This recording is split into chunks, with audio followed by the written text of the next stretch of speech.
Découverte macabre à Eysines, les corps d'Andy et d'Eran, 7 ans, ont été retrouvés dans la piscine de la maison où ils se trouvaient avant leur disparition. La piscine, à l'eau très sale, avait pourtant été inspectée. Toutes les hypothèses restent donc ouvertes, y compris la thèse criminelle.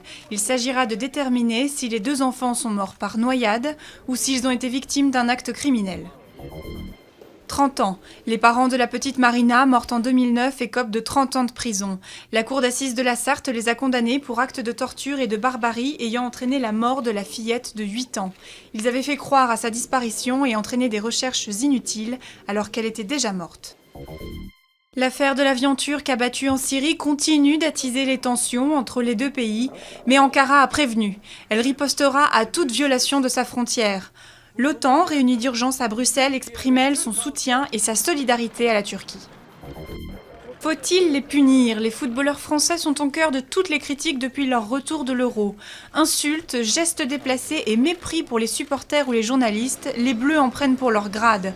La ministre des Sports, Valérie Fourniron, évoque de possibles sanctions en appelant au règlement de la fédération.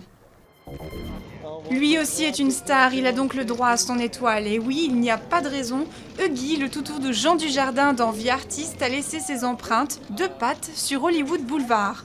Le terrier Jacques Russell rejoint donc Marilyn Monroe, Liz Taylor ou encore Fred Astaire.